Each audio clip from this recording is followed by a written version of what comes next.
What if I told you that every time you've ever felt an irresistible pull towards someone, every obsessive crush, every toxic relationship, every moment of burning lust, you weren't actually choosing it? That, in fact, something far darker was choosing for you?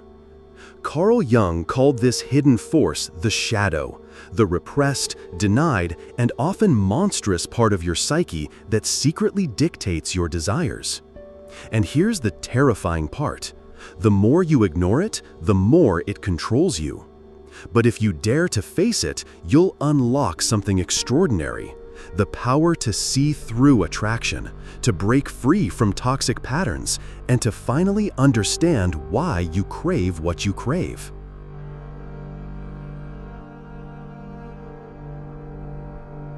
Imagine this. A wealthy, successful man, let's call him John, has it all: money, status, respect. Yet he can't stop chasing women who treat him like garbage. He knows it's self-destructive, but the pull is magnetic. Why? Because his shadow, the wounded, rejected boy inside him, is still trying to win the love he never got from his cold, distant mother. Every toxic relationship is an unconscious replay of that childhood drama. This isn't just pop psychology. Jungian analysts like Robert A. Johnson have documented case after case of men trapped in this very cycle.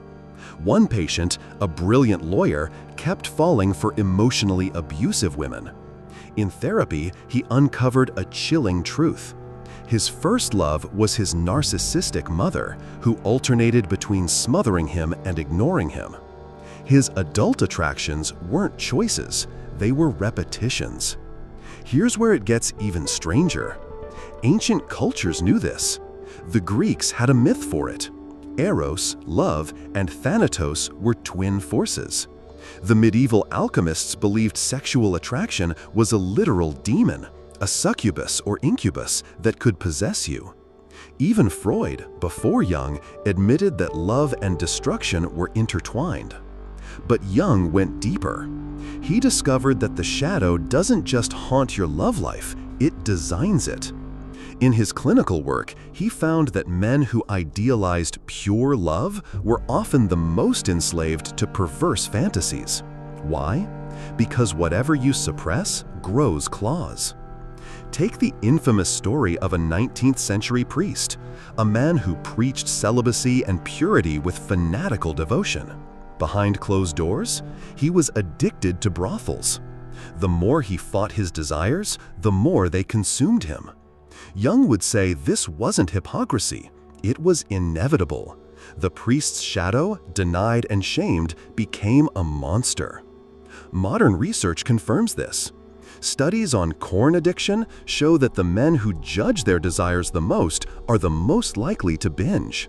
The brain doesn't respond to repression, it responds to integration. So ask yourself, who's really in control of your attractions? The confident, rational you, or the wounded, hidden you?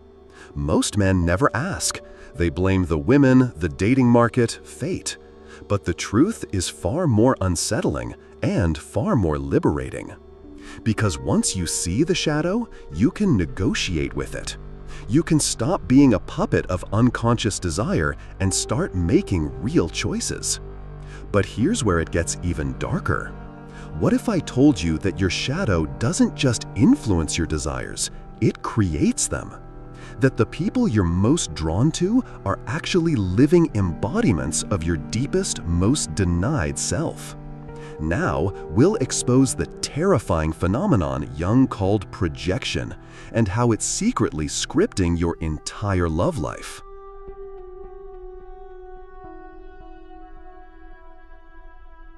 There's a woman who haunts you. Maybe she's real, maybe she's a memory, maybe she's just a flicker of dark hair and sharp laughter you catch in crowded rooms. But when you see her, or someone like her, your pulse changes, your breath shortens, logic evaporates.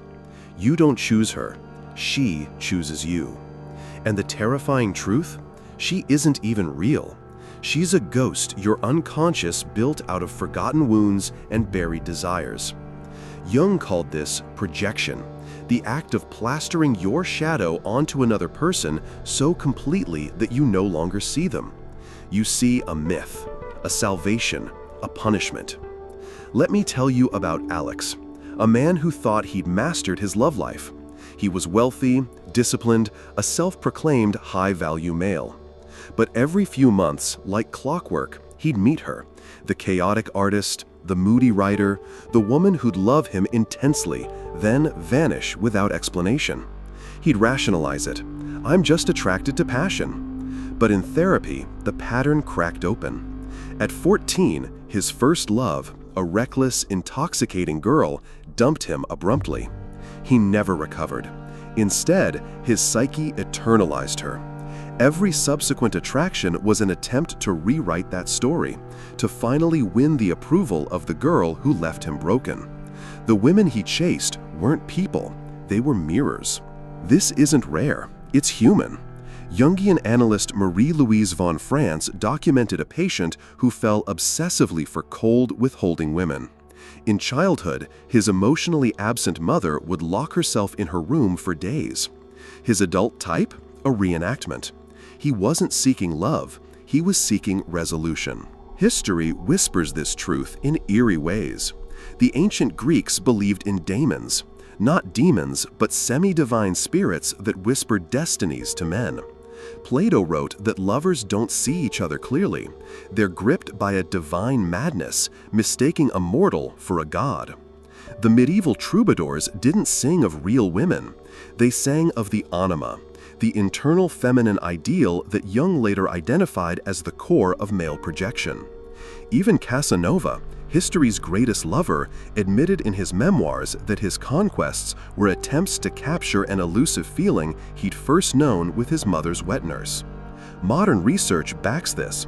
A 2017 study in the Journal of Personality and Social Psychology found that people consistently choose partners who resemble their opposite-sex parent in temperament, even when they deny it.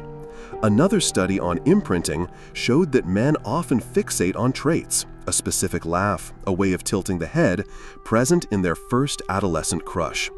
Your brain doesn't want a partner, it wants the partner, the one who fits the mold your unconscious carved decades ago. But here's where it gets dangerous. Projection isn't just about nostalgia, it's about revenge. Consider the case of Thomas, a high-powered attorney who dated only submissive, adoring women. On the surface, it looked like ego. Then he confessed his secret. At 16, he'd been humiliated by a popular girl who mocked his awkward advances. His entire dating life was a theater of reversal. Now he was the one in control, the one worshipped. The women were collateral damage in a war he wasn't even aware he was fighting. This is the shadow's cruelest trick. It doesn't just bind you to your past, it punishes the present for crimes committed long ago. And if you don't wake up, you'll spend your life chasing or running from phantoms. So, how do you break the spell? First, stop believing your own attractions.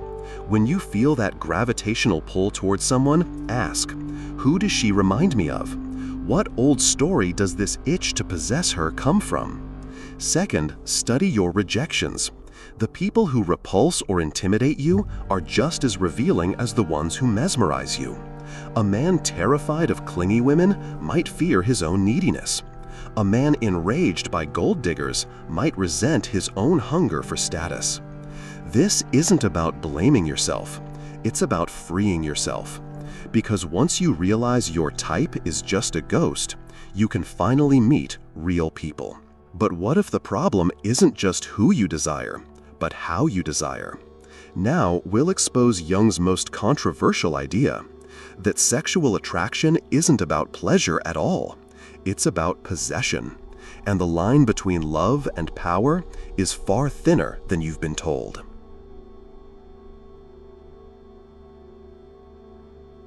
You felt it before, that moment when attraction twists into something darker. A text left unanswered claws at your sanity. Seeing her laugh with another man sends a white-hot spike through your chest.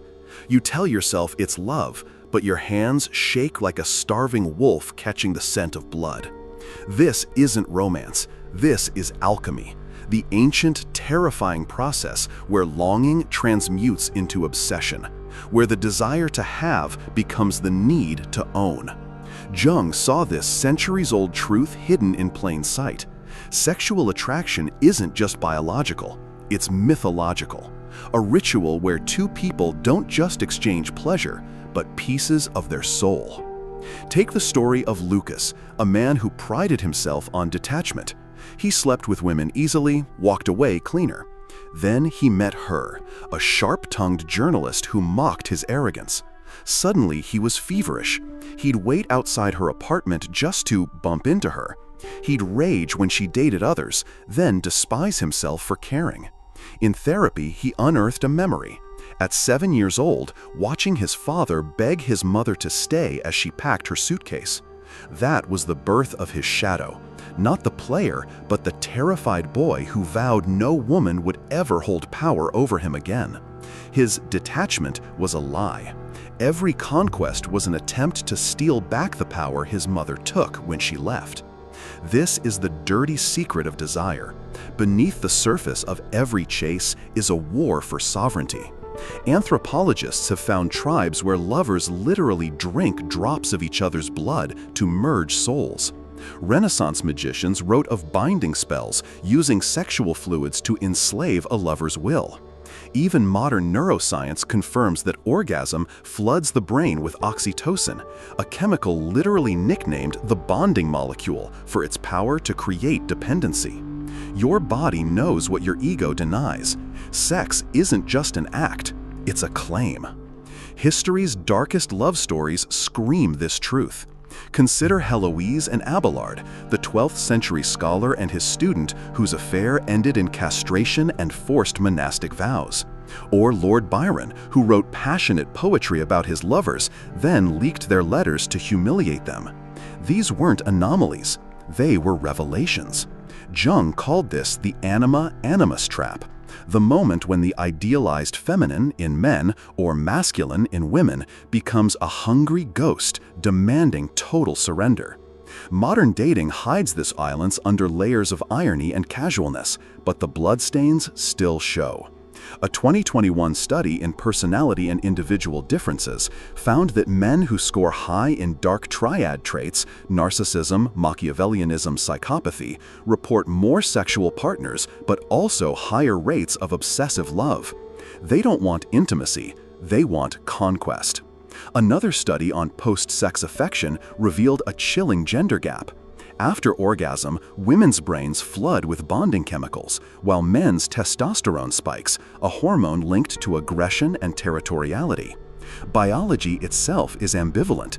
Are we bonding or battling? But here's the twist. The shadow doesn't just turn men into predators, it turns them into prey. Recall the case of Ethan, a shy engineer who fell for a charismatic bartender.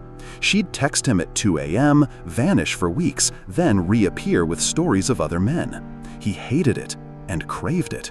His friends called him weak. Jung would have called him addicted. His shadow, starved for validation from a critical father, had latched onto her intermittent affection like a gambler to slot machines. Every crumb of her attention was a hit of dopamine masking a deeper starvation. So how do you escape this cycle? First, name the hunger. When you feel that obsessive pull, ask, am I seeking her or am I seeking power? Am I trying to connect or to conquer? Second, study your sexual fantasies. They're not random. They're blueprints of your shadow's unmet needs. The man who fantasizes about domination might be compensating for childhood helplessness. The man obsessed with corrupting innocent women might be reenacting his own lost purity.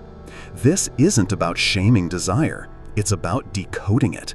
Because once you realize that lust is just your shadow's clumsy attempt to heal old wounds, you can stop confusing possession with passion.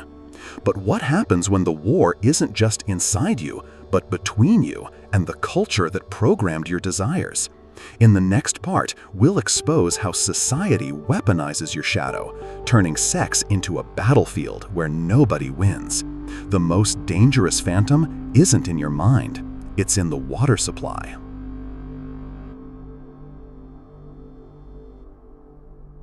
There is a war being waged inside your nervous system, and you were never given the choice to enlist. Every advertisement, every movie, every swipe on a dating app is a tiny bullet fired into your subconscious, programming you to crave what you don't need and despise what you truly hunger for. This isn't just culture, it's psychological warfare. Jung warned that beyond our personal shadows lurks something even more dangerous: the collective shadow, the dark underbelly of society itself, which infiltrates our desires like a slow-acting poison. Take Nick, a man raised on a steady diet of 90s action films and hip-hop bravado. By 25, he'd internalized one unshakable truth: masculinity meant sexual conquest. He racked up notches, mocked men in relationships, and prided himself on emotional detachment. Then, at 30, panic set in. He couldn't sleep with a woman without intrusive thoughts of his own mortality. Therapy revealed the trap.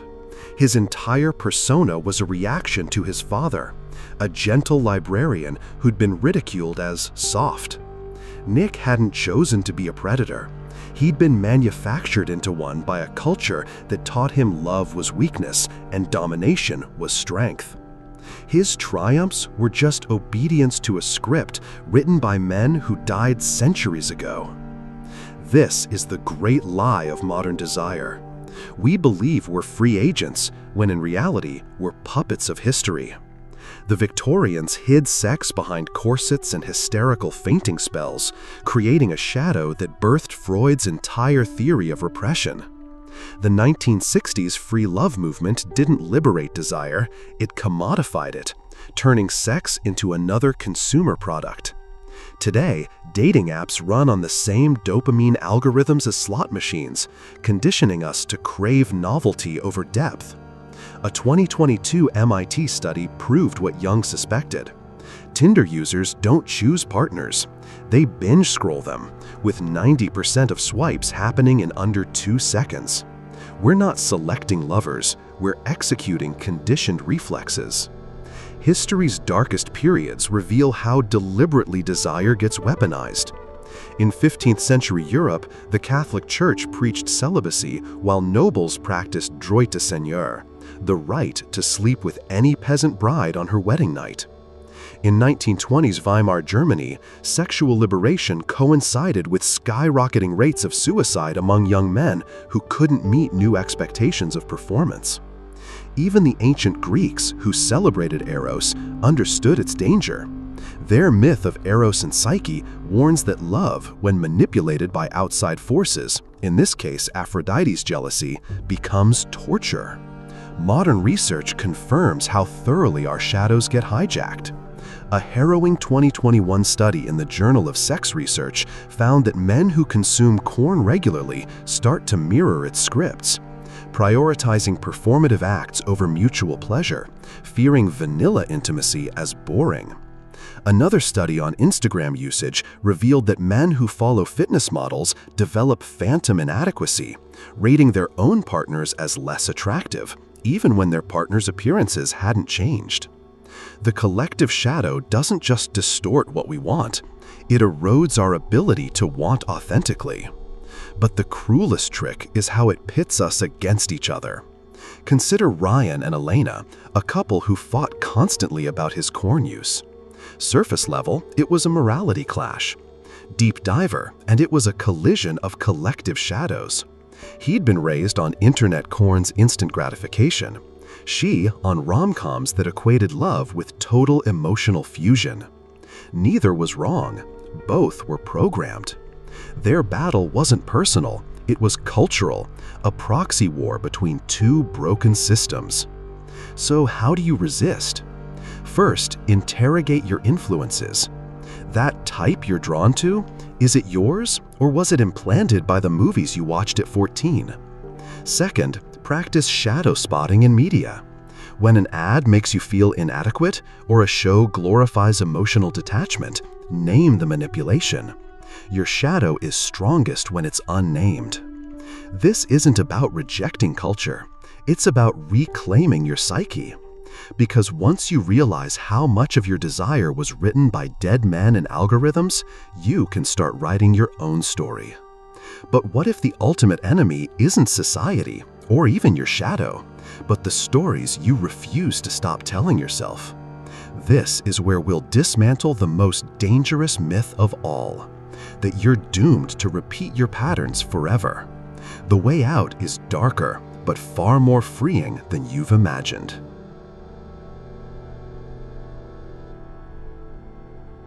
There is a secret buried in the darkest chamber of your psyche, a truth so unnerving that most men spend their entire lives running from it. Your greatest wounds are not obstacles to desire, they are its source.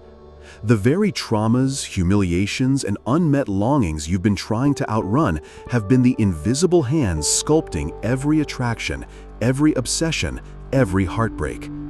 Jung called this the golden shadow, the paradoxical truth that our deepest suffering contains the raw material for our liberation. To escape the cycle, you don't need more control, you need the courage to be consumed. Brian, a man who spent a decade trapped in a cycle of pursuing emotionally unavailable women. Therapy sessions felt like archaeology, digging through layers of anger to uncover the artifact beneath. An 8-year-old boy standing in a hospital room, watching his mother turn away from his tears as she mourned his late father. That moment became the lens through which he saw all love, something always just out of reach. Traditional advice would tell him to fix this wound. Jung would say something far more radical. That wound was his teacher. His relentless pursuit of distant women wasn't just repetition, it was his psyche's brutal attempt to master what once destroyed him. The way out wasn't through denial, but through ritualized confrontation. History's most profound lovers understood this alchemy. The medieval troubadours didn't write poems to actual women, they worshipped the Donna Angelicata, an impossible ideal whose very unattainability forced them to confront their own longing.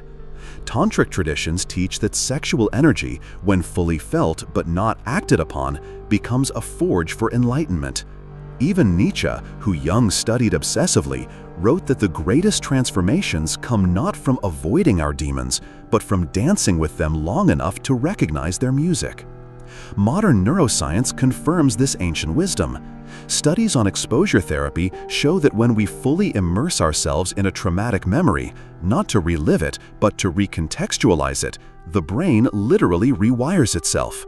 A groundbreaking 2023 study published in Nature revealed that patients who practiced shadow integration, consciously engaging with repressed emotions, showed not just psychological improvement, but epigenetic changes. Their very DNA expression shifted. Your body is waiting for you to stop running. The process is neither clean nor linear. It begins with sacred voyeurism, studying your own desires like an anthropologist. When you feel that familiar pull towards someone toxic, instead of indulging or suppressing it, you dissect it. What ancient echo does this person trigger? Which buried part of yourself are you trying to resurrect through them? A man who craves validation through sex might discover his shadow is not a monster, but a starved child, and that realization alone robs the compulsion of its power. Next comes ritualized suffering, not masochism, but the deliberate practice of sitting with longing without acting on it. This is where modern masculinity fails most catastrophically. We've been taught either to fight our pain away or to numb it with stoicism. The alchemist does neither. He lets it burn him clean. Imagine Carlos, who after his divorce spent nights replaying every memory of his ex, not to fantasize or self-flagellate, but to feel the full weight of what he lost. At first, it was agony. Then something unexpected happened. The memories lost their sting. The love remained. The suffering didn't. Finally, and most dangerously, comes the offering. Jung believed that until we surrender our shadows to something greater, art, God, service, they will keep manifesting as self-destruction. The man who integrates his rage becomes a protector. The man who makes peace with his neediness becomes a healer. History's most luminous figures, Rumi's poetry, Van Gogh's paintings, Mandela's forgiveness, were not born of light, but of transmuted shadow. This is the secret they never taught you. Your darkest attractions are not curses, they are unfinished initiations. Every time you've been drawn to the wrong person, it wasn't your psyche betraying you, it was your soul demanding its education. The journey doesn't end here, it begins. If you're ready to stop repeating history and start alchemizing it, the path forward is simpler and stranger than you've been led to believe. But that's a conversation for those who've truly stopped running. The question is, have you?